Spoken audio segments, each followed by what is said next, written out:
The very first home video game console. It was raw, it was edgy, it was so far ahead of its time that it took a 5-minute promotional film that was essentially the world's first gaming tutorial video to show you what it is, how to set it up, and how it even works. So what actually is this electronic game of the future, and where did it come from? Many would say that the first home console was Atari's home Pong system. But in fact, a few months before Atari's release was the Magnavox Odyssey. The Odyssey was developed by a German-American engineer named Ralph Baer. Ralph Baer and his team released a prototype called the Brown Box in 1967.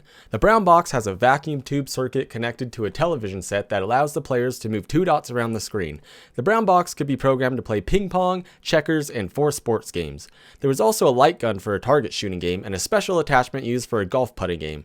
The Brown Box was eventually licensed to Magnavox, who renamed the console Skill-O-Vision during testing, and upon completing development released the system as the Magnavox Odyssey in September 1972. The Odyssey was only sold through Magnavox dealers in hopes to try to bring in more customers. Those cheeky devils would sometimes trick customers into thinking that the Odyssey would only work on Magnavox television sets in an attempt to sell more TVs. But on the bright side, if you did buy a TV, the Odyssey only costed $50 as opposed to the launch price of $99.95, which would be about $548 today. The Odyssey was a black and white box that had 2 rectangular controllers that looked incredibly comfortable to play on and was in no way uncomfortable or confusing at all. Not only did they look absolutely horrific to hold, but they also are meant to sit on a flat surface during gameplay, so you could scuff up mom's coffee table when gameplay gets too intense. And boy howdy, trust me when I say tensions will rise. These innovative controllers had a reset button and 3 control knobs. 1 knob to move up and down, 1 knob to move left and right, and 1 knob on top of another knob for even more convenience that was labeled English,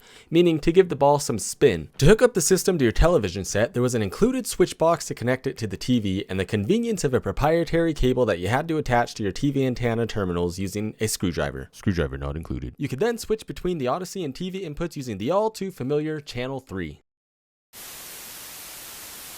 Okay, are you ready to play?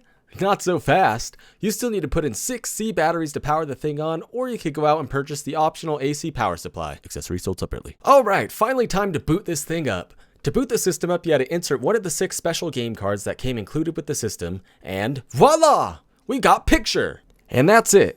Just Picture. The Odyssey lacked any sound capabilities and can only display monochrome white shapes on a blank black screen. Also, notice I said 6 game cards and not 6 games. That's because the games themselves do not use ROM cartridges, they use different game cards composed of printed circuit boards that plug directly into the console, causing the Odyssey to have slightly different variations of 2 to 3 dots and sometimes a vertical line going down the screen. In order to enjoy all the games in their ever-living glory the way they were intended to be played, you had to use a number of peripherals and game pieces included with the Odyssey. Because how much fun can 3 dots really be? To start, for most games you had to stick a giant overlay onto your TV screen in place of the game's backgrounds, or graphics, that is held up by the amazing amount of static being produced by those CRT beauties.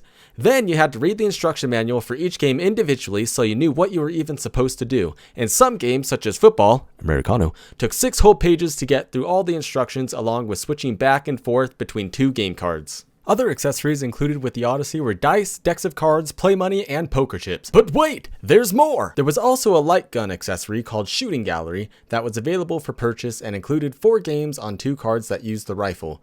Sound like a lot of work? Don't worry, we're not done yet. The Odyssey didn't have any type of score system, sound, or anything that makes a game a video game for that matter. You had to be your own scorekeeper, judge, and sometimes rule maker when the instruction manual was too confusing to keep up with. By the end of its run, a set of 12 games were released in America and a different set of 10 games in other countries, with 6 others available for purchase either individually or in a bundle, which were still pretty much the same games, just slightly different overlays. And if that still isn't enough hours of entertainment for you, another game, Perceps, was available for free to players that sent in a survey card, totaling 28 games over 11 different game cards, with a rumored unreleased 12th game card that was originally meant for the basketball game, which they ended up assigning to card number 8. Boy, is my adrenaline pumping after watching that excitement. I just can't wait to get my hands on these games and start playing. If you'd like to watch some of that high-octane, energy-filled action in its entirety, click through to the playthrough videos. Otherwise, I'll see you next time when we learn about the exciting Atari Pong home console.